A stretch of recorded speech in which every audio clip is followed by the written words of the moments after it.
Agaja of Dahomey, the king who built wealth with strategy, trade, and organization. Before empires flaunted their riches with armies, one West African kingdom became rich through organization, trade, and vision. This is the story of King Agaja of Dahomey.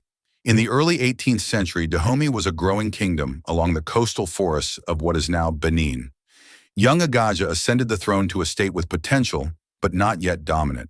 He quickly realized that lasting wealth came not from conquest alone, but from strategic governance and economic structure. From the start, Agaja focused on internal reform. He standardized taxation and tribute so that local chiefs could no longer demand unpredictable levies. Markets became predictable spaces where merchants knew what they owed and what protection they received.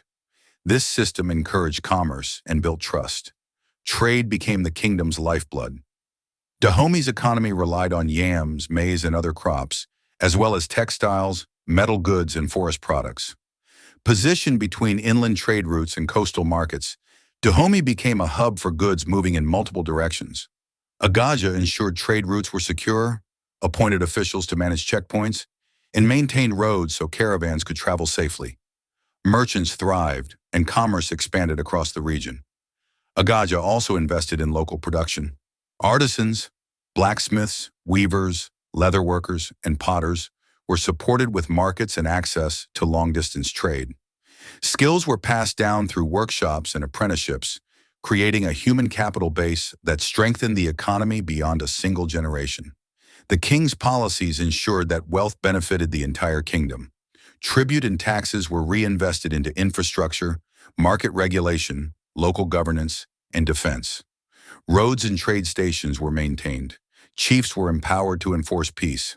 Markets remained active, farmers thrived, and artisans prospered. Traders trusted Dahomey as a reliable partner, and commerce continued to grow.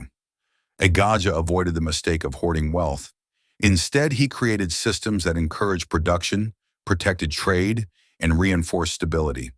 The kingdom became resilient, capable of withstanding fluctuations in trade or agricultural output.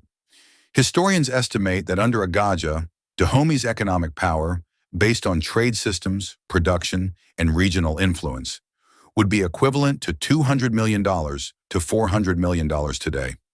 His reign shows that lasting wealth is built not on chance or conquest, but on organization, fairness, infrastructure, and trust.